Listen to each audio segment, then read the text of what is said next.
कभी आपने गौर किया है, जब आप अकेले होते हैं, उदास होते हैं या बहुत खुश होते हैं, तो सबसे पहले क्या चीज आपके पास आती है? हाँ, खाना। खाना सिर्फ पेट भरने का नाम नहीं है। ये हमारी भावनाओं से गहराई से जुड़ा हुआ एक अनुभव है।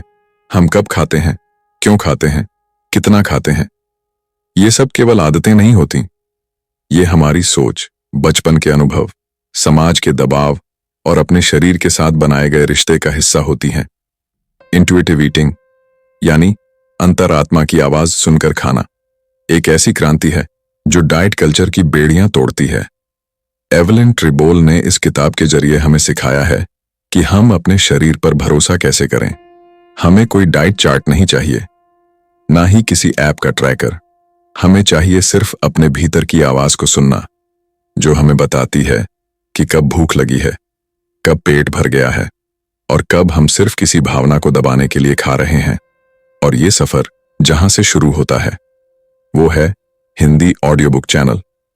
ये सिर्फ एक यूट्यूब चैनल नहीं, ये आपके और मेरी तरह के उन लाखों लोगों की आवाज है जो शहरों की तेज रफ्तार में भी अपनी जड़ों से जुड़े रहना चाहते हैं। ये उन खेतों की खुशबू है जहां मां सुबह ताजा रोटियां बनाती है, और वो बालकनी की चाय भी है जो अकेलेपन में सुकून देती है। ये गांव की वो कहानियां हैं जो रात को चूल्हे के पास बैठकर सुनी जाती थीं, और वो शहर की भागती जिंदगी में कुछ पल रुककर खुद से मिलने की कोशिश भी है। तो चलिए इस किताब के साथ हम एक नया रिश्ता बनाते हैं, अपने शरीर से, अपनी भूख से और सबसे जरूरी अपने आप से। स्वागत है आपका एक ऐसे सफर में जहां खाना गिल्ट नहीं, खुशी और समझदारी की भाषा बोलता है। Chapter 1, reject the diet mentality. आपने कितनी बार खुद से यह वादा किया है, अब की बार मैं पक्का वजन घटाऊंगा? कितनी बार आपने सुबह उठकर खाली पेट नींबू पानी पिया है या किसी सेलिब्रिटी की डाइट फॉलो करने की कोशिश की है? हम में से ज्यादातर लोगों की जिंदगी में कभी ना कभी ऐसा फेज आता है जब हम डाइटिंग को अपनी आखिरी उम्मीद समझ बैठते हैं। लगता है कि अगर मैं पतला हो गया तो जिंदगी बेहतर हो जाएगी, लोग पसंद करेंगे, मैं खुद से खुश रहूंगा और शायद मेरा आत्मविश्वास भी लौट आएगा। एवलिन ट्रिबोल इस चैप्टर में एक बहुत गहरी और जरूरी बात बताती हैं। डाइटिंग का खेल सिर्फ एक भ्रम है। यह ऐसा सिस्टम है जो हर बार आपको ये यकीन दिलाता है कि आप में ही कोई कमी है। डाइट काम नहीं करती, फिर भी हम हर बार खुद को दोषी मानते हैं, अपने शरीर से नाराज हो जाते हैं और अगली डाइट की खोज शुरू कर देते हैं। ये एक इमोशनल ट्रैप है, और यही ट्रैप बार बार हमें खाने से, अपने शरीर से और खुद से दूर ले जाता है। इस अध्याय में लेखक हमें कहती हैं कि डाइट मानसिकता को पूरी तरह से छोड़ना ही पहला और सबसे जरूरी कदम है। इसका मतलब है उन सभी किताबों, नोट्स, एप्स और विचारों से छुटकारा पाना जो ये बताते हैं कि आपको कितना खाना चाहिए, क्या खाना चाहिए और कैसे दिखना चाहिए। हमें यह समझना होगा कि हमारे शरीर की जरूरतें किसी मेन्यू कार्ड की तरह फिक्स नहीं होती।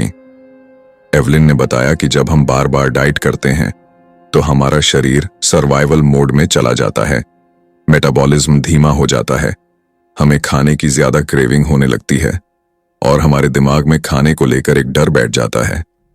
और जब खाने से डर लगता है तब हम उससे कभी एक हेल्दी रिश्ता नहीं बना सकते। इसलिए इस चैप्टर का संदेश सीधा है, डाइटिंग छोड़ दो, शरीर पर भरोसा शुरू करो। डाइटिंग की हर चीज को त्याग दो जो तुम्हारे दिमाग में गिल्ट, शर्म या खुद को छोटा समझने का बीज बोती है। यही वो पहला कदम है जो आपको वापस आपके असली शरीर, असली जरूरतों और असली आजादी की ओर ले जाएगा। Chapter 2, honour your hunger. अब सोचिए, एक बच्चा जब भूखा होता है तो वो रोकर अपनी जरूरत बता देता है। उसे न तो कैलोरी गिननी आती है, न कार्ब्स का डर होता है। वो बस सुनता है अपने शरीर की आवाज को।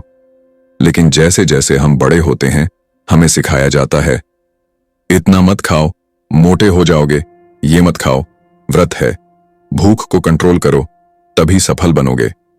धीरे धीरे हम अपने शरीर की सबसे मूलभूत भाषा को नजरअंदाज करना सीख जाते हैं, भूख की भाषा। इस अध्याय में एवलिन ट्रिबोल हमें सिखाती है कि भूख को इज्जत देना कितना जरूरी है। ये कोई कमजोरी नहीं है, ये हमारी जिंदा होने की निशानी है। जैसे दिल धड़कता है, फेफड़े सांस लेते हैं, वैसे ही भूख लगना भी एक स्वाभाविक क्रिया है, लेकिन जब हम इस भूख को अनदेखा करते हैं तब हमारे शरीर में एक डर बैठने लगता है। उसे लगता है कि उसे नहीं पता अगली बार खाना कब मिलेगा, और तब जब खाना सामने आता है तो शरीर बेकाबू होकर खाता है, ओवर ईटिंग होता है। इस अध्याय में एवलिन ने एक बहुत खूबसूरत बात कही। अगर आप खाना कंट्रोल करना चाहते हैं तो पहले अपनी भूख को पहचानना सीखिए। जब शरीर हल्की सी ऊर्जा की कमी बताता है, जैसे चक्कर आना, चिड़चिड़ापन, ध्यान न लगना या पेट में हल्का खालीपन महसूस होना, तो उसे नजरअंदाज मत कीजिए। यही वो समय है जब आपका शरीर आपसे प्यार मांग रहा होता है, खाना मांग रहा होता है। अगर हम अपनी भूख को समय पर पहचान लें और सही तरीके से खाना खा लें तो हम बिंज ईटिंग और इमोशनल ईटिंग दोनों से बच सकते हैं। भूख को इज्जत देना मतलब अपने शरीर की जरूरत को मान्यता देना। एवलिन कहती हैं कि ये कोई विलासिता नहीं है, ये बुनियादी आत्मसम्मान का हिस्सा है। इस चैप्टर में हमें यह भी सिखाया गया है कि भूख कोई इमरजेंसी नहीं होती, लेकिन उसे टालना भी अपने साथ धोखा करना है। अगर आप हर बार खुद से कहते हैं थोड़ा और कंट्रोल करूंगा, बस 1 घंटा और रुक जाऊंगा, तो आप अपने शरीर को बार बार ये सिखा रहे हैं कि उस पर भरोसा नहीं किया जा सकता, और फिर वही शरीर धीरे धीरे आपको सिग्नल्स देना बंद कर देता है। तो इस चैप्टर का संदेश यही है, अपनी भूख से रिश्ता बनाइए। जब भूख लगे तो खाइए, ध्यान से, स्नेह से और सम्मान के साथ, क्योंकि यही तो इंट्यूटिव ईटिंग का अगला कदम है, खुद से दोबारा जुड़ना एकदम नेचुरल तरीके से। Chapter 3, make peace with food. क्या आपने कभी खुद को कहते सुना है, मुझे मीठा नहीं खाना चाहिए, चॉकलेट तो मेरी सबसे बड़ी कमजोरी है, पिज्जा देखकर मैं खुद को रोक ही नहीं पाता, ये सब जंक फूड है, मुझे कंट्रोल करना चाहिए। अगर हां, तो आप अकेले नहीं हैं। हम में से ज्यादातर लोग खाने को 2 हिस्सों में बांट चुके हैं, अच्छा खाना और बुरा खाना, हेल्दी और अनहेल्दी, डाइट फ्रेंडली और गिल्टफुल। एवलिन इस चैप्टर में बताती हैं कि जब तक आप खाने के साथ जंग करोगे तब तक आप उसके साथ शांति नहीं बना सकते। जब हम किसी चीज को मना किया हुआ या खराब घोषित कर देते हैं तो हमारा दिमाग और दिल उसी की ओर और ज्यादा खींचने लगता है। ये एक मनोवैज्ञानिक प्रक्रिया है। जैसे ही आप खुद से कहते हैं अब मैं चिप्स नहीं खाऊंगा, वही चिप्स आपकी सोच पर हावी हो जाते हैं, और फिर जब आप आखिरकार हार मानकर वो खाते हैं तो सिर्फ खाने की नहीं बल्कि गिल्ट की एक भारी लहर भी आती है। आप खुद को कोसते हैं और सोचते हैं मुझसे तो कंट्रोल ही नहीं होता। लेकिन एवलिन कहती हैं कि समस्या खाने में नहीं है, समस्या उस जंग में है जो आपने खाने के साथ शुरू कर दी है।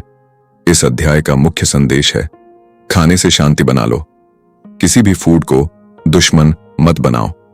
अपने दिमाग से ये सारी पाबंदियां हटाओ। कोई भी चीज अपने आप में बुरी नहीं होती, उसका मतलब और मात्रा ही फर्क पैदा करती है। जब आप खुद को इजाजत देते हैं कि हाँ मैं चॉकलेट खा सकता हूं, हाँ मैं बटर से बनी रोटी खा सकता हूं, तो धीरे धीरे उस खाने की शक्ति खत्म हो जाती है। अब वो चीज आपके ऊपर राज नहीं करती, आप तय करते हैं कि कब, कितना और क्यों खाना है। ये अध्याय हमें सिखाता है कि खाने के साथ एक दोस्ती का रिश्ता बनाना जरूरी है। डर और पाबंदियों से भरा रिश्ता आपको कभी भी मानसिक शांति नहीं देगा और ना ही हेल्दी शरीर। इसीलिए फूड से समझौता नहीं, दोस्ती कीजिए, तभी आप अपने शरीर की असली जरूरत को समझ पाएंगे। Chapter 4, challenge the food police. हर किसी के भीतर एक आवाज होती है जो खाने के हर कौर पर निगरानी रखती है। आपने कुछ मीठा खा लिया और तुरंत एक आवाज आई, ये तो आज एक्स्ट्रा हो गया, अब डिनर मत करना। आपने 2 रोटी खा ली और उस आवाज ने कहा, इतना क्यों खा लिया, तुम्हें तो डाइट पर रहना था। ये आवाज आपके जहन में बैठा है, फूड पुलिस। एवलिन इस अध्याय में बताती हैं कि ये फूड पुलिस सिर्फ एक आवाज नहीं है, ये एक सामाजिक मानसिकता है जो सालों से हमारे भीतर बोई गई है। स्कूल में, घर में, टीवी में, इंस्टाग्राम पर, हर जगह हमें सिखाया गया है कि पतला होना बेहतर है, कम खाना अच्छा है और कंट्रोल ही सफलता की निशानी है। लेकिन ये पॉलिसिंग हमारे भीतर गिल्ट और शर्म पैदा करती है। हम खाने को एंजॉय नहीं कर पाते। हर बार खाने से पहले और बाद में एक तनाव रहता है और यही तनाव हमारी भूख को बर्बाद करता है, हमारी शरीर की आवाज दबा देता है और हमें एक परपेचुअल गिल्ट साइकिल में डाल देता है। इस चैप्टर में एवलिन हमें सिखाती हैं कि इस पुलिस को पहचानिए और इसका सामना कीजिए। जब भी आपके भीतर से ऐसी कोई आवाज आए जो आपको खाने पर शर्मिंदा करे या आपको अच्छा या बुरा इंसान कहे सिर्फ इस आधार पर कि आपने क्या खा लिया, तो उस आवाज को रोकिए। एवलिन कहती हैं कि आपको अपनी सोच में बदलाव लाना होगा। हर खाने के बाद खुद से यह सवाल नहीं पूछना, मैंने ये क्यों खा लिया, बल्कि खुद से यह पूछना, क्या मैंने अपने शरीर की जरूरत पूरी की। इस अध्याय में यह भी बताया गया है कि इस फूड पुलिस को शांत करने का एक तरीका है, पॉजिटिव एफर्मेशंस, जैसे मेरे पास खाने को लेकर संतुलन बनाने की क्षमता है, मैं जो भी खा रहा हूं वो मेरे शरीर की जरूरत के हिसाब से है। खाना कोई अपराध नहीं है। जब आप बार बार अपने आप को ये याद दिलाते हैं तो धीरे धीरे आपके भीतर की फूड पुलिस कमजोर पड़ने लगती है और तब जाकर आप खाने के साथ एक ईमानदार, शांत और स्नेह से भरा रिश्ता बना पाते हैं। इस चैप्टर का सार यही है, अपने दिमाग की आवाजों को फिल्टर करना सीखिए और अपनी अंतरात्मा की सच्ची भूख पर भरोसा कीजिए। यही है इंट्यूटिव ईटिंग का अगला मजबूत कदम। Chapter 5, discover the satisfaction factor. क्या आपने कभी खुद को यह कहते सुना है, खाना तो हेल्दी था लेकिन कुछ अधूरा अधूरा सा लग रहा है, या फिर जबरदस्ती उबली सब्जी खा ली लेकिन दिल अब भी छोले भटूरे की तरफ भाग रहा है। एवलिन इस चैप्टर में एक बहुत ही अनदेखी लेकिन बेहद जरूरी बात करती है। सिर्फ पेट भरना काफी नहीं होता, संतुष्टि मिलना भी जरूरी होता है। जापान की एक कहावत है, खाने में आनंद ढूंढो, तभी सेहत और मन दोनों संतुलन में रहते हैं। लेकिन डाइट कल्चर ने हमें यह सिखा दिया है कि खाना एक जिम का हिस्सा है, कोई अनुभव नहीं। हम खाने को कैलोरीज और न्यूट्रिशन के नंबरों में गिनने लगे हैं, लेकिन ये भूल गए हैं कि खाना हमारी जिंदगी की सबसे प्राकृतिक खुशियों में से एक है। एवलिन कहती हैं कि जब आप खुद से यह अनुमति देते हैं कि मुझे अपने खाने में आनंद लेने का अधिकार है, तब आप एक गहरा बदलाव महसूस करते हैं। तब आप ध्यान से खाने लगते हैं, उसकी खुशबू को महसूस करते हैं, स्वाद पर ध्यान देते हैं और हर बाइट को एंजॉय करते हैं। इस चैप्टर में बताया गया है कि संतुष्टि खाने में तभी आती है जब हम अपने शरीर और मन दोनों की जरूरत पूरी करते हैं। अगर आप सिर्फ सलाद खाते हैं लेकिन मन चावल दाल के लिए तरस रहा है, तो आपका पेट भले ही भर जाए पर आत्मा अधूरी रह जाती है और वही अधूरापन बाद में आपको ओवरराइटिंग की ओर धकेल देता है। तो एवलिन कहती हैं, खाने को एक टास्क मत समझो, उसे एक अनुभव बनाओ। सुंदर प्लेटिंग करो, शांत माहौल में बैठो, टीवी या मोबाइल से दूर रहकर खाना खाओ और खुद से पूछो, क्या मैं इस खाने को पूरी तरह महसूस कर रहा हूं। इस अध्याय का सार यही है, जब तक आप खाने में संतुष्टि नहीं ढूंढते तब तक खाने से शांति नहीं मिलती और इंट्यूटिव ईटिंग का असली जादू वहीं से शुरू होता है, जब खाना सिर्फ एक जरूरत नहीं बल्कि एक सम्मानित अनुभव बन जाता है। Chapter 6, feel your fullness. क्या आप भी उन लोगों में से हैं जो खाते खाते अचानक सोचते हैं, अरे ज्यादा खा लिया, या कभी कभी खाना खत्म होने के बाद भारीपन और पछतावे से भर जाते हैं। एवलिन इस चैप्टर में एक ऐसी आदत की बात करती है जिसे हम अक्सर नजरअंदाज कर देते हैं, अपने पेट की संतुष्टि को महसूस करना। हमारे शरीर में एक नेचुरल मैकेनिज्म होता है, जब भूख लगती है तो वो संकेत देता है और जब पेट भरने लगता है तो वो धीरे धीरे एक शांत संकेत भेजता है, बस अब हो गया। लेकिन अफसोस कि ज्यादातर लोग इस संकेत को सुनना ही भूल चुके हैं। क्यों? क्योंकि हम अक्सर जल्दी में खाते हैं, टीवी देखते हुए, मोबाइल स्क्रॉल करते हुए या सिर्फ प्लेट साफ करने की आदत में, और उस बीच हम ये समझ ही नहीं पाते कि हमारा शरीर कब कह रहा है, अब बस कर। एवलिन इस अध्याय में कहती हैं कि अपने शरीर की पूरी तरह से सुनना इंट्यूटिव ईटिंग का दिल है। इसका मतलब ये नहीं कि हर बार आप नाप तोल कर खाएं, बल्कि ये कि आप ध्यान से खाएं। हर कुछ बाइट के बाद रुको, सांस लो, खुद से पूछो, क्या मैं अभी भी भूखा हूं? क्या ये खाना अब भी उतना ही स्वादिष्ट लग रहा है, ये चैप्टर हमें सिखाता है कि पेट भरना एक महसूस करने की प्रक्रिया है, न कि एक तय मात्रा। कभी कभी आपका शरीर सिर्फ आधी थाली में ही संतुष्ट हो जाता है और कभी कभी थोड़ा ज्यादा मांगता है, और दोनों ही स्थितियां बिल्कुल सामान्य हैं। यहां एवलिन एक और खूबसूरत बात कहती हैं, खाना छोड़ना त्याग नहीं होता, बल्कि आत्म जागरूकता का संकेत हो सकता है। जब आप खाना छोड़ते हैं सिर्फ इसलिए कि आपका शरीर संतुष्ट हो चुका है, तब वो कंट्रोल नहीं होता, वो खुद पर विश्वास होता है। इस अध्याय में एक अभ्यास भी बताया गया है। खाना खाते समय बीच बीच में चेक इन करें, धीमे खाएं, खाने की बनावट, स्वाद और महक पर ध्यान दें। जब आपको लगे कि अब मन शांत हो रहा है तो खुद से पूछिए, क्या अब रुकने का वक्त है? इस अध्याय का संदेश यही है, अपने शरीर के साथ ऐसा रिश्ता बनाइए जिसमें आप उसकी हर छोटी आवाज सुन सकें। जब आप फुलनेस को महसूस करना सीख जाते हैं, तब खाना एक शारीरिक, मानसिक और भावनात्मक सुकून का जरिया बन जाता है। यही है इंट्यूटिव ईटिंग की छठी नींव। सुनो, समझो और प्यार से रुक जाओ। Chapter 7, cope with your emotions with kindness.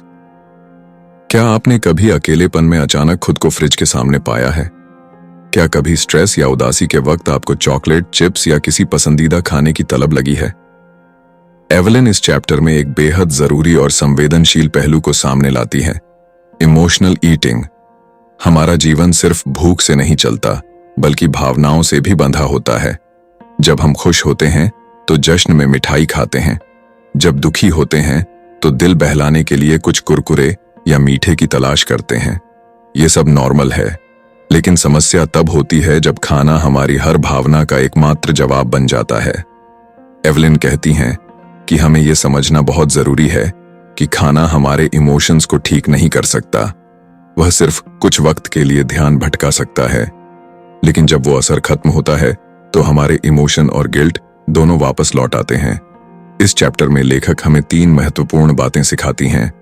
पहली, अपने इमोशंस को पहचानो। क्या आप बोर हो रहे हैं, थके हुए हैं, अकेले हैं, खुद को बेचैन महसूस कर रहे हैं? इन भावनाओं को समझने और स्वीकार करने की हिम्मत लाइए। दूसरी, खुद से कोमलता से पेश आइए। जब आप इमोशनल ईटिंग करते हैं तो खुद को दोषी न ठहराएं। इसके बजाय खुद से कहें, मुझे अभी भावनात्मक सहारा चाहिए था, मैं इंसान हूं और ये ठीक है। तीसरी, खाने के अलावा और रास्ते तलाशिए, जैसे किसी दोस्त से बात करना, टहलने जाना, डायरी लिखना, गहरी सांसें लेना या आरामदायक संगीत सुनना। एवलिन बताती हैं कि हम अक्सर खाना इसीलिए खाते हैं क्योंकि वो हमें तुरंत आराम देता है, लेकिन हमें यह सीखना है कि कैसे उस आराम को हम और साधनों से पा सकते हैं। इस अध्याय का संदेश बहुत कोमल और सच्चा है।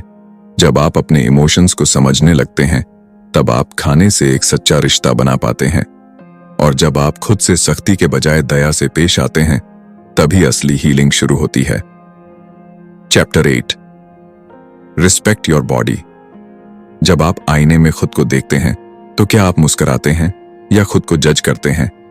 क्या आप भी सुबह उठते ही सोचते हैं, काश मैं थोड़ा पतला होता, मेरी कमर ऐसी क्यों है, मेरी त्वचा इतनी साफ क्यों नहीं? अगर हां, तो आप अकेले नहीं हैं। इस दुनिया में करोड़ों लोग हर रोज अपने शरीर को स्वीकार करने के लिए जूझते हैं। एवलिन इस अध्याय में एक क्रांतिकारी विचार देती है, अपने शरीर का सम्मान करो, चाहे वो किसी भी आकार, रंग या वजन का क्यों ना हो। हम में से हर किसी का शरीर अलग है। हमारी जेनेटिक्स, हार्मोन, इतिहास और जीवन शैली, ये सब मिलकर हमारे शरीर को बनाते हैं। फिर भी हम खुद को दूसरों से तुलना करते हैं। डाइट कल्चर ने हमें यह सिखा दिया है कि एक आदर्श शरीर जैसा दिखना चाहिए, और जब हम वैसा नहीं होते तो हम खुद से नफरत करने लगते हैं। लेकिन एवलिन कहती हैं कि जब तक आप अपने शरीर से नफरत करते रहेंगे, तब तक आप उसकी सही देखभाल नहीं कर पाएंगे। इस चैप्टर में 3 बहुत गहरे संदेश दिए गए हैं। पहला, अपने शरीर की विविधता को स्वीकार करो। हर शरीर एक जैसा नहीं होता और यह पूरी तरह ठीक है। दूसरा, अपने शरीर के काम करने की काबिलियत को पहचानो। आप चल सकते हैं, सांस ले सकते हैं, सोच सकते हैं, महसूस कर सकते हैं। यह कोई छोटी बात नहीं। तीसरा, अपने शरीर के प्रति भाषा को बदलो। जब आप खुद से बात करें तो जजमेंट नहीं, सम्मान के शब्द इस्तेमाल करें, जैसे मेरा शरीर मुझे जीवन जीने में मदद करता है, मैं अपने शरीर का साथी हूं, दुश्मन नहीं। एवलिन कहती हैं कि जब आप अपने शरीर को इज्जत देते हैं तो वही शरीर आपको जवाब में सुकून और स्थिरता देता है। तब आप उसे पनिशिंग डाइट पर नहीं डालते, बल्कि ऐसी देखभाल करते हैं जो टिकाऊ और स्नेह से भरी हो। इस अध्याय का सार यही है, इंट्यूटिव ईटिंग सिर्फ खाने की प्रक्रिया नहीं, बल्कि खुद से जुड़ने की प्रक्रिया है, और उसकी शुरुआत होती है अपने शरीर को उसी रूप में अपनाने से जैसे वो है। जब आप शरीर को एक दोस्त की तरह स्वीकार करते हैं, तभी आप उसके साथ एक संतुलित और सच्चा रिश्ता बना पाते हैं। Chapter 9, movement, feel the difference. जब भी एक्टिव या मूवमेंट शब्द सुनाई देता है, हमारे दिमाग में एक ही छवि बनती है, जिम में पसीना बहाते लोग, रनिंग ट्रैक पर दौड़ते शरीर, या फिटनेस वीडियो में जोरदार कसरत करते चेहरों की। लेकिन एवलिन इस चैप्टर में एक अलग ही नजरिया पेश करती हैं। शरीर को हिलाना सिर्फ कैलोरी जलाने के लिए नहीं होता। मूवमेंट को एक आनंददायक अनुभव की तरह महसूस करना ज्यादा जरूरी है। बहुत सारे लोग एक्सरसाइज को एक सजा की तरह अपनाते हैं, जैसे क्योंकि मैंने केक खा लिया अब एक्स्ट्रा वर्कआउट करना होगा, या जब तक मैं पसीना नहीं बहाऊं तब तक गिनती नहीं होगी। ये सोच शरीर के साथ एक कठोर रिश्ता बना देती है। एवलिन कहती हैं कि अगर आप मूवमेंट को बोझ समझेंगे तो आप उससे लंबे समय तक नहीं जुड़ पाएंगे। इस चैप्टर में बताया गया है कि हमें अपनी शारीरिक गतिविधियों के प्रति नजरिया बदलना होगा। पूछिए खुद से, क्या मुझे चलने में मजा आता है? क्या डांस करना मुझे हल्का महसूस कराता है? क्या स्ट्रेचिंग से मेरी थकान कम होती है? ये सवाल आपको उस रास्ते पर ले जाएंगे जहां मूवमेंट पनिशमेंट नहीं, सेल्फ केयर बन जाता है। एवलिन ये भी समझाती हैं कि हमें सिर्फ स्ट्रक्चर्ड एक्सरसाइज पर फोकस नहीं करना चाहिए। मूवमेंट किसी भी रूप में हो सकता है, बागवानी करना, बच्चों के साथ खेलना, सीढ़ियां चढ़ना, या गांव की पगडंडी पर बिना मंजिल के चलना। जब हम हर मूवमेंट को शरीर के लिए एक दुलार की तरह महसूस करते हैं, तो हमें न तो नंबर की जरूरत पड़ती है और न ही फिटनेस ऐप की। इस चैप्टर का सार यही है, जब आप अपने शरीर को इस नजर से हिलाते हैं कि इससे मैं अच्छा महसूस करूं, तब मूवमेंट आपकी जिंदगी का सुंदर और स्थायी हिस्सा बन जाता है। Chapter 10, honour your health, gentle nutrition. क्या आपने कभी कोई ऐसा खाना खाया जो बेहद हेल्दी था, लेकिन उसका स्वाद बिल्कुल नीरस था? और क्या कभी ऐसा भी हुआ कि कुछ स्वादिष्ट खाकर मन खुश हो गया, लेकिन बाद में गिल्ट ने पीछा नहीं छोड़ा? एवलिन इस चैप्टर में बताती हैं कि स्वास्थ्य और स्वाद दोनों को साथ लेकर चलना ही सच्चा पोषण है।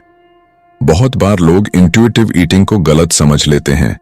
उन्हें लगता है कि इसका मतलब है जो मन करे वो खाओ, चाहे वो किसी भी मात्रा में हो, लेकिन ये अधूरी समझ है। एवलिन कहती हैं कि जेंटल न्यूट्रिशन का मतलब है अपने शरीर की जरूरतों और स्वाद दोनों का सम्मान करना। इस अध्याय में एक बेहद संतुलित नजरिया दिया गया है। अगर आप किसी दिन सलाद खाना चाहते हैं तो सिर्फ इसलिए मत खाइए कि वो कम कैलोरी वाला है। खाइए क्योंकि आपका शरीर हल्कापन चाहता है। और अगर किसी दिन शरीर गाढ़ा, गर्म और मसालेदार खाना मांगता है तो उसे भी प्यार से अपनाइए। एवलिन बताती हैं कि पोषण कोई परफेक्ट डाइट प्लान नहीं है, बल्कि एक लंबी यात्रा है। कोई भी एक खाना एक दिन या एक समय आपकी सेहत को बिगाड़ नहीं सकता। असली सेहत तब आती है जब आप लगातार ऐसे चुनाव करें जो आपके शरीर की भलाई के साथ आपके मन को भी तृप्त करें। इस चैप्टर में एक और जरूरी बात बताई गई है, आपका शरीर जानता है कि उसे क्या चाहिए। अगर आपने इंट्यूटिव ईटिंग की शुरुआती 9 सीढ़ियां सच्चाई और समझदारी से अपनाई हैं, तो 10वीं सीढ़ी यानी पोषण की समझ अपने आप धीरे धीरे विकसित होती है। यहां जेंटल शब्द बहुत खास है। एवलिन जोर देकर कहती हैं, ये पोषण सख्त नहीं है बल्कि कोमल है। ये किसी नियम से नहीं बंधा। ये अपने शरीर की जरूरतों को रोज महसूस करके धीरे धीरे संतुलन बनाना है। इस अध्याय का सार यही है, खुद के लिए ऐसा खाना चुनिए जो आपके शरीर को ऊर्जा दे, मन को सुकून दे और स्वाद को तृप्ति दे। यही है इंट्यूटिव ईटिंग का अंतिम और सबसे करुणामय संदेश। स्वास्थ्य सख्ती से नहीं, समझ और सम्मान से आता है। Chapter 11, respect your genetic blueprint. क्या आपने कभी दूसरों की तुलना में खुद को छोटा महसूस किया है, सिर्फ इसलिए क्योंकि आपका शरीर उस जैसा नहीं दिखता? क्या आप भी अक्सर सोचते हैं, काश मेरी बॉडी थोड़ी और स्लिम होती, मेरी जांघें पतली होती, मेरा चेहरा नुकीला होता? एवलिन इस अध्याय में एक ऐसी सच्चाई पर रोशनी डालती है जिसे हम जीवन भर अनदेखा करते हैं। हमारे शरीर का आकार, बनावट और कद काठी बहुत हद तक हमारी जेनेटिक्स से तय होते हैं। इसका मतलब ये है कि हम चाहे कितनी भी डाइटिंग कर लें, कितनी भी एक्सरसाइज कर लें, हमारा शरीर कभी किसी दूसरे इंसान जैसा नहीं हो सकता, क्योंकि हम सबका एक अनोखा जेनेटिक ब्लूप्रिंट होता है। एवलिन कहती हैं कि जब हम अपने शरीर को बार बार बदलने की कोशिश करते हैं तो हम अपनी मूल प्रकृति के खिलाफ लड़ रहे होते हैं, और ये लड़ाई कभी भी शांति नहीं दे सकती, क्योंकि कोई भी इंसान हमेशा एक जैसे शरीर में नहीं रह सकता। शरीर बदलता है उम्र के साथ, अनुभवों के साथ, और खास तौर पर महिलाओं के लिए गर्भावस्था, हार्मोनल बदलाव और मानसिक उतार चढ़ाव के चलते ये बदलाव और भी सामान्य होते हैं। इस अध्याय का मुख्य संदेश है, अपने शरीर को वैसा अपनाइए जैसा वो आपको मिला है। जैसे आपकी आंखों का रंग, आपकी ऊंचाई या बालों की बनावट, इन पर आपका कोई नियंत्रण नहीं है। ठीक वैसे ही आपके शरीर की बनावट भी एक प्राकृतिक देन है, और इसे जज करना खुद से अन्याय है। एवलिन हमें ये याद दिलाती हैं कि सेहत किसी एक आकार में फिट नहीं होती। एक व्यक्ति स्वस्थ होते हुए भी पतला नहीं हो सकता, और कोई स्लिम दिखते हुए भी अंदर से बेहद अस्वस्थ हो सकता है। इसलिए आईने में खुद को देखकर ये पूछना छोड़ दीजिए कि मैं वैसा क्यों नहीं दिखता, और इसकी जगह खुद से पूछिए, क्या मैं अपने शरीर को वो सम्मान दे रहा हूं जिसकी वो हकदार है? इस चैप्टर में बताया गया है कि जब आप अपने शरीर की प्रकृति को समझते हैं और उसका सम्मान करते हैं, तब आप उसके साथ लड़ना बंद कर देते हैं, और तभी आपका शरीर भी आपको जवाब में विश्वास, ऊर्जा और शांति लौटाता है। यही है असली body respect. Chapter 12, the final step, gentle progress not perfection. इस आखिरी और बेहद दिल से जुड़े अध्याय में एवलिन एक ऐसा संदेश देती हैं जो पूरे इंट्यूटिव ईटिंग सफर का सार है। परफेक्शन की दौड़ छोड़ो और प्रोग्रेस को अपनाओ। हम सब चाहते हैं कि हम एकदम सही खाएं, हर दिन सही मात्रा में, सही समय पर और सही चीजें, लेकिन ये सोच ही सबसे बड़ा जाल है। एवलिन कहती हैं कि इंट्यूटिव ईटिंग कोई डाइट प्लान नहीं है जिसे एक चेकलिस्ट की तरह फॉलो किया जाए। ये एक सीखने, गलती करने और फिर धीरे धीरे समझ बढ़ाने की प्रक्रिया है। इस अध्याय में लेखक हमें सिखाती हैं कि आपको हर बार अपने शरीर की आवाज सुनने में सफलता नहीं मिलेगी। कई बार आप जरूरत से ज्यादा खा लेंगे, कभी कभी भावनाओं में बहकर भी खा बैठेंगे, और कई बार अपने अंदर के फूड पुलिस की बात मान लेंगे। लेकिन इसका मतलब ये नहीं कि आपने असफलता पाई है। इसका मतलब है आप इंसान हैं, और इंसान होने का मतलब है अपूर्णता में भी विकास को ढूंढना। एवलिन बताती हैं कि इस सफर में सबसे जरूरी है दयालुता, लेकिन दूसरों के लिए नहीं, खुद के लिए। जब आप अपनी गलतियों को स्वीकार करके खुद से प्यार करते हैं, तभी आप लंबे समय तक बदलाव लाते हैं। यहाँ एक खूबसूरत विचार दिया गया है, जो आप रोज करते हैं वही आपकी आदत बनता है। अगर आप रोज खुद से सच्चे बने रहते हैं, थोड़ा ध्यान से खाते हैं, थोड़ा और अपने शरीर की बात सुनते हैं, थोड़ा कम जज करते हैं, तो यही छोटे छोटे कदम मिलकर बड़ी और स्थायी हीलिंग का रास्ता बनाते हैं। इस अध्याय का सार यही है, इंट्यूटिव ईटिंग कोई मंजिल नहीं, बल्कि एक अजात और समझदारी भरा जीवन जीने का ऑनगोइंग प्रोसेस है।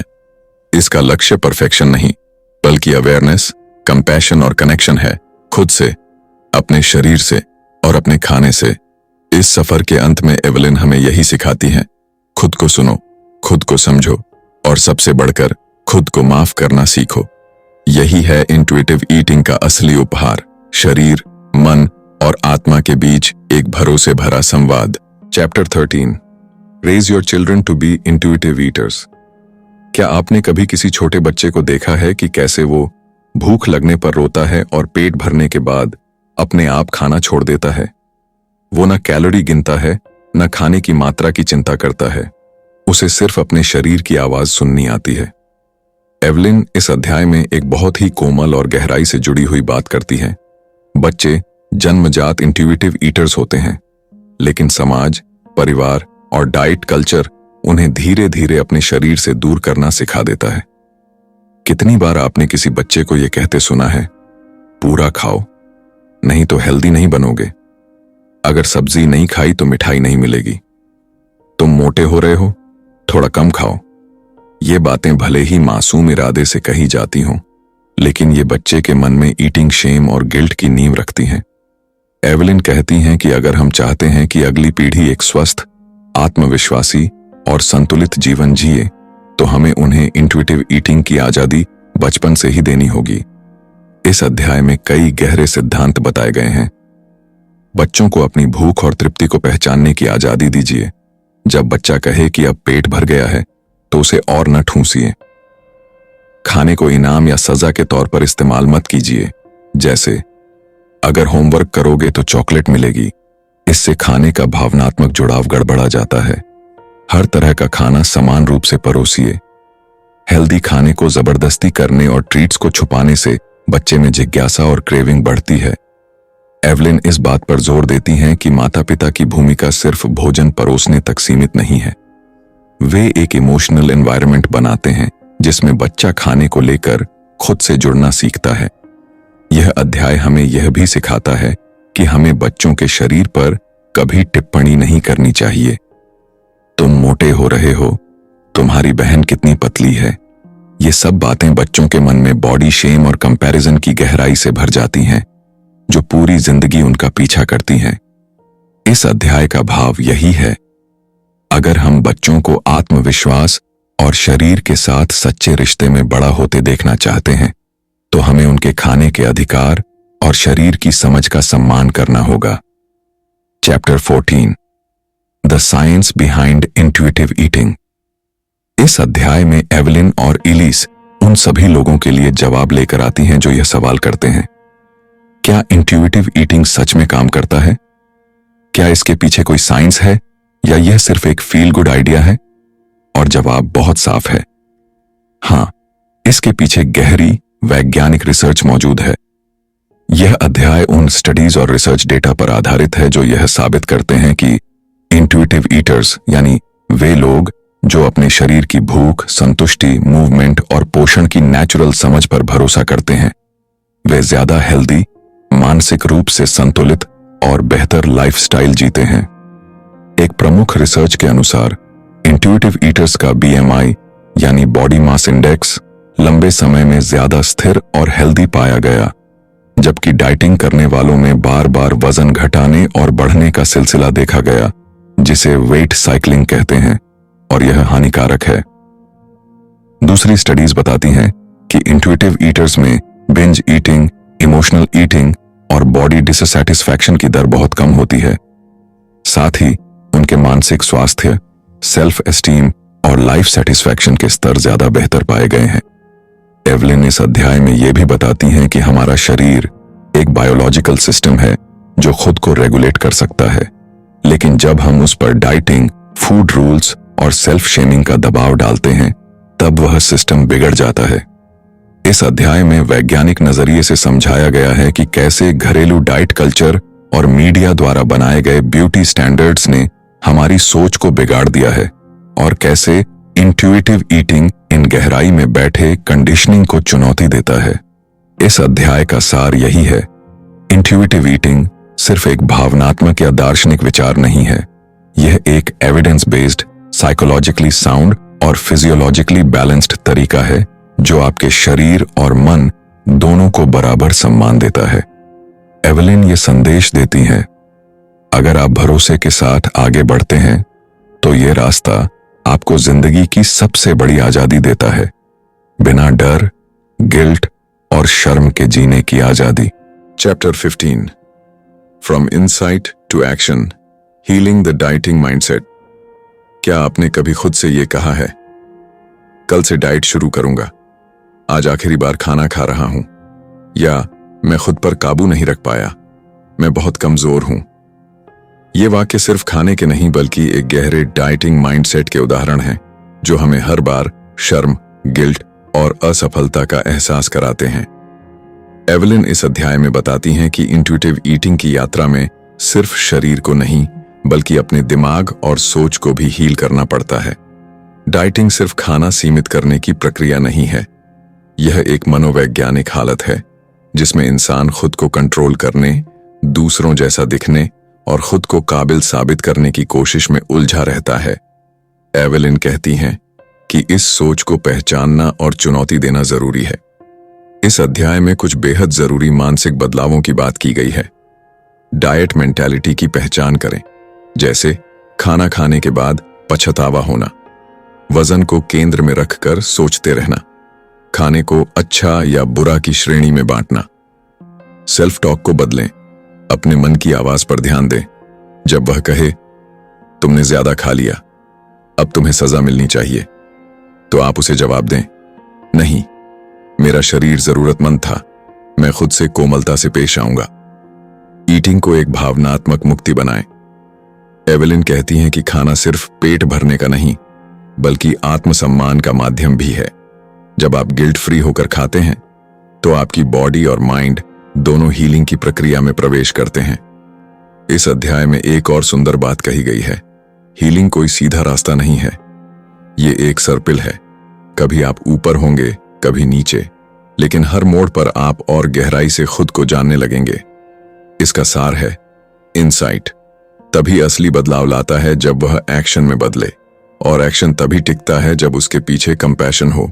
इस चैप्टर में एवलिन हमें सिखाती हैं कि हम खुद को दोषी नहीं ठहराकर बल्कि खुद से संवाद बनाकर असली बदलाव ला सकते हैं। Chapter 16, food as self care, rebuilding a trusting relationship. खाना सिर्फ पेट भरने का जरिया नहीं है। एवलिन इस अध्याय में हमें सिखाती हैं कि खाना खुद की देखभाल का एक सबसे सुंदर, सबसे सीधा और सबसे गहराई से जुड़ा हुआ तरीका है। जब हम थक कर घर लौटते हैं और मां के हाथ का गर्म खाना खाते हैं, वो सिर्फ पोषण नहीं होता, वो एक भावनात्मक सहारा होता है। जब हम खुद के लिए कुछ पकाते हैं तो उसमें एक स्नेह होता है, एक रिश्तेदारी। एवलिन कहती हैं कि यही रिश्ता हमें फिर से बनाना है, खुद के साथ और अपने खाने के साथ।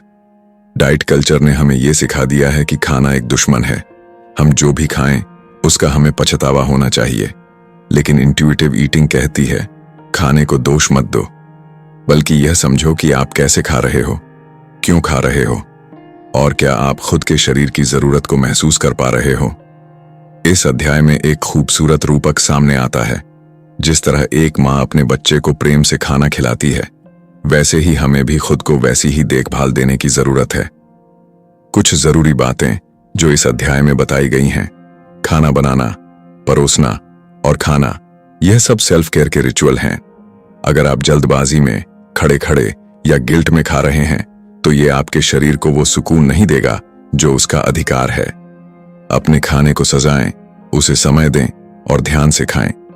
यह सिर्फ पेट नहीं भरता बल्कि आत्मा को नरिशमेंट देता है। अगर कभी आप खुद के साथ डिस्कनेक्ट महसूस करें तो अपने लिए कुछ गर्म, स्वादिष्ट और पोषण से भरपूर पकाएं। ये एक्ट आपके भीतर एक गहरा विश्वास लौटाता है। एवलिन कहती हैं, food is not the enemy, it is a bridge between body and soul. और जब आप उस पुल को फिर से मजबूत करते हैं तो आप न सिर्फ खाने से बल्कि खुद से भी एक गहरा रिश्ता बना लेते हैं। इस अध्याय का सार है, खाना वो जरिया है जिससे आप खुद से संवाद करते हैं।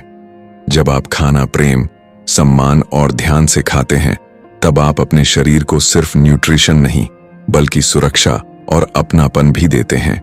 यही है सच्ची self care. Chapter 17, cultivating body food congruence. इस अध्याय में एवलिन हमें एक बेहद गहरे लेकिन अक्सर नजरअंदाज किए गए कनेक्शन के बारे में सिखाती हैं। बॉडी फूड कॉन्ग्रुएंस, इसका मतलब है ऐसा खाना चुनना जो न सिर्फ स्वाद में अच्छा लगे बल्कि खाने के बाद हमारे शरीर को भी अच्छा महसूस कराए। इंट्यूटिव ईटिंग सिर्फ यह नहीं सिखाता कि जो मन करे खाओ, बल्कि यह भी सिखाता है कि खाने के बाद अपने शरीर की प्रतिक्रिया को समझो। क्या खाने के बाद शरीर हल्का महसूस कर रहा है या थका हुआ? पेट आराम में है या भारीपन, जलन या सुस्ती सी लग रही है? एवलिन कहती हैं कि बॉडी फूड कॉन्ग्रुएंस का मतलब है शरीर और भोजन के बीच एक संवाद बनाना, और यह संवाद कोई एक दिन में नहीं बनता। यह धीरे धीरे संवेदनशीलता और ध्यान से विकसित होता है। इस अध्याय में कुछ जरूरी बातें बताई गई हैं। कई बार ऐसा होता है कि एक चीज खाने का बहुत मन होता है, जैसे तेज मिर्च वाला समोसा या ज्यादा शक्कर वाली मिठाई, लेकिन जब हम खाते हैं तो उसके बाद शरीर असहज महसूस करता है। यही वो पल है जहां अवेयरनेस काम आती है। एवलिन सलाह देती हैं कि आप हर खाने के बाद खुद से पूछें, मुझे कैसा लग रहा है? क्या मैं हल्का हूं या बोझिल? क्या मेरी ऊर्जा बढ़ी है या घट गई? क्या मैं संतुष्ट हूं या और खाना चाहिए? यह कोई नियम नहीं, बल्कि खुद के शरीर से बातचीत करने की एक आदत है। एवलिन इस चैप्टर में एक बात जोर देकर कहती हैं, फील गुड। खाने का मतलब सिर्फ मन को अच्छा लगना नहीं है, बल्कि शरीर को भी अच्छा लगना है। अगर कोई चीज स्वाद में लाजवाब है, लेकिन हर बार खाने के बाद आपको सुस्ती या एसिडिटी हो रही है, तो वह कॉन्ग्रुएंस नहीं कहलाता। बॉडी फूड कॉन्ग्रुएंस का अभ्यास करने से आप न सिर्फ बेहतर खाने लगते हैं, बल्कि आप धीरे धीरे उन फूड्स की तरफ झुकने लगते हैं जो आपके शरीर को सच में सूट करते हैं। तब आप बिना जबरदस्ती, बिना डाइटिंग, अपने शरीर की जरूरतों के अनुसार खाने लगते हैं। इस अध्याय का सार है, आपका शरीर आपकी सबसे सच्ची आवाज है। जब आप उस पर भरोसा करते हैं और उसकी प्रतिक्रियाओं को सुनते हैं, तब आप खाने के साथ एक ऐसा रिश्ता बनाते हैं जिसमें न नियंत्रण है, न डर, सिर्फ विश्वास और समझ। Chapter 18, intuitive eating, a journey not a destination. Intuitive eating के इस अंतिम अध्याय में एवलिन और एलाइज एक बहुत भावुक, सच्चा और उम्मीद से भरा हुआ संदेश देती हैं। यह कोई नियमों की किताब नहीं, न ही कोई मंजिल है। यह एक ऑनगोइंग जर्नी है, एक ऐसा रास्ता जो आपको हर दिन खुद के करीब लाता है। कई लोग सोचते हैं कि जब वे सारी प्रिंसिपल्स समझ जाएंगे तो फिर उन्हें कभी भी कोई दिक्कत नहीं होगी, लेकिन एवलिन कहती हैं, यह सफर सीधा नहीं होता। इसमें उतार चढ़ाव आते हैं। कभी आप बहुत कनेक्टेड महसूस करेंगे और कभी बिल्कुल डिस्कनेक्टेड, लेकिन फर्क इस बात से पड़ता है कि आप खुद से कैसे पेश आते हैं। इस चैप्टर में लेखक ये स्पष्ट करती हैं कि इंट्यूटिव ईटिंग एक लाइफस्टाइल है, कोई लक्ष्य नहीं। कभी आप बिना भूख के खा लेंगे, कभी गिल्ट में भी आ जाएंगे, कभी पुरानी डाइटिंग सोच वापस लौटेगी, लेकिन फर्क तब पड़ता है जब आप उन पलों में भी जजमेंट छोड़कर क्यूरियोसिटी और कंपैशन के साथ खुद से जुड़ते हैं।